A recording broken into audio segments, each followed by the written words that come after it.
If you're looking to scale your real estate business, the question you have to ask yourself is, what real estate coach is right for you? You know, there is no shortage of real estate coaches, and there are good coaches, there are bad coaches, and even the good coaches are just varied in their approach. And so you really need to think about like where you are in your journey, what you need next to be successful, and most importantly, where are you going in your real estate business? That's what I want to dig into on today's video. Specifically, what type of real estate coach is going to get you the results that you want in your business. Make sure you stick around to the end of the video. I'm going to tell you about spending a little bit of time with me in our challenge. And it's awesome. I'm going to push you. I'm going to give you tools and tips and tactics and strategies to grow your real estate business in a short amount of time. So stick around for that. If you like the video, give me the thumbs up. Make sure you leave comments, subscribe to the channel, and turn notifications on.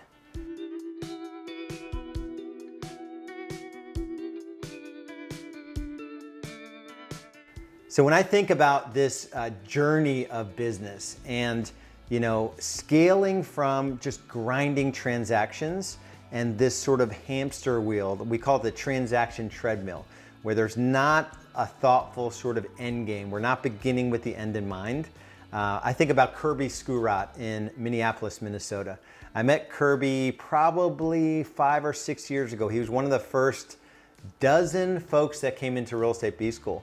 Him and his wife were just grinding. I think they did, with one licensed assistant, they did something like 192 transactions.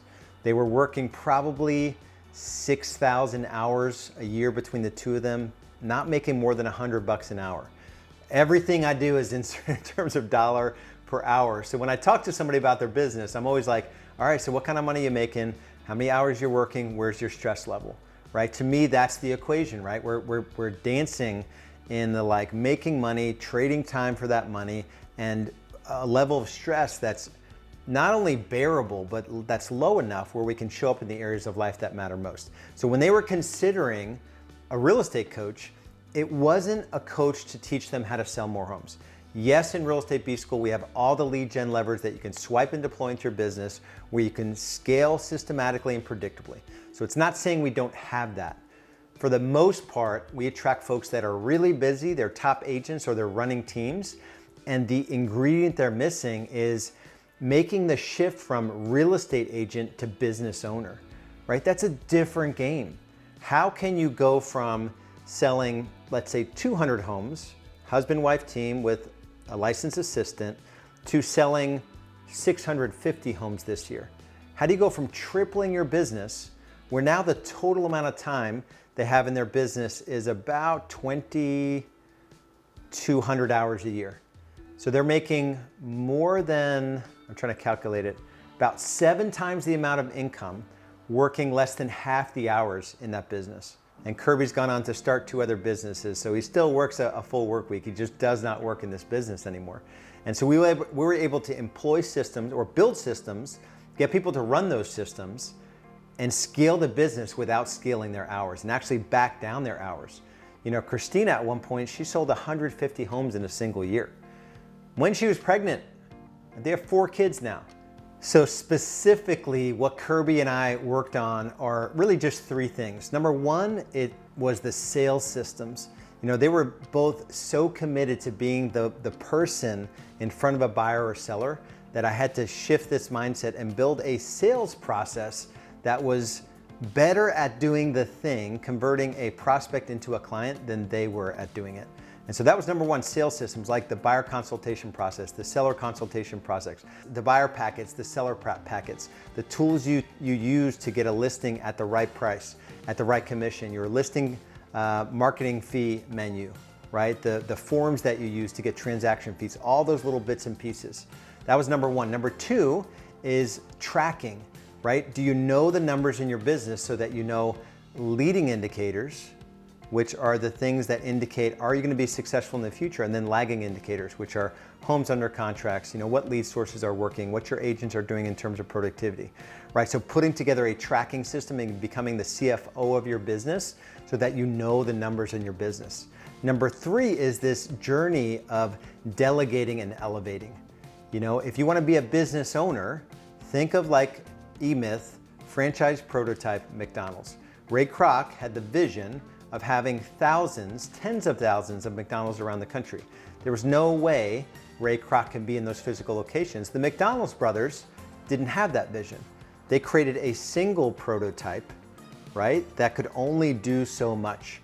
And so when you think about being the Ray Kroc in real estate, it's how can I work with 650 clients in a year where I don't meet with a single one of them. So it's this mindset of like, what would I have to get off my plate? What do I have to delegate so that I can elevate in the business? Go from agent to business owner. And so what's important to you? Where are you at in your business growth journey? You know, are you thinking about the type of coach that would fit where you are right now? You know, do you want to just do more transactions? You're willing to give away hours? That's one way to do it. But is it possible to grow your real estate business? So grow your top line and do it with elegance and ease versus blood and guts. Our industry is built upon blood and guts and spending more time in the business and publicizing it on social media that I had a great day of showings this Sunday afternoon. It's like, why are you telling everybody that? I know you have a husband. I know you have kids, right? Is the best use of your time on a Sunday afternoon showing homes to buyers. But you have to put that post up there so your other friends see that you're working and maybe they'll use you and you'll have this vicious cycle of now everybody knows that you work anytime they want you to, right? It's not a business approach. And so when it comes to picking a business coach, make sure they have your life in mind. Make sure they have an approach that's holistic, right? Real Estate B School, yes, we want you to sell more homes. Yes, we want you to make more money. We want you to have more freedom, more importantly, and more impact, right? It's more money, more freedom, more impact. You can't just take the money part, your life will fall apart. I really believe that. You know, there's so much collateral damage in our industry when you do this the wrong way. So this journey from agent to owner, it's not the easiest one. At the same time, real estate's hard. It's hard either way. It's hard, you know, being a solo agent and sort of grinding, and it's hard and super satisfying to build this business a different way. I want to invite you to join us in our next challenge. It's going to challenge you to grow your business without giving your life away. We're going to give you real world tools and systems, strategies and tactics to scale your real estate business, to literally add deals to your business in a short amount of time. Go to rebschallenge.com. That's rebschallenge.com, or click on the link below. If you like the video, give me the thumbs up, subscribe to the channel, make sure you turn your notifications on, and as always, leave us comments so we can go back and forth. I'll see you in the next video.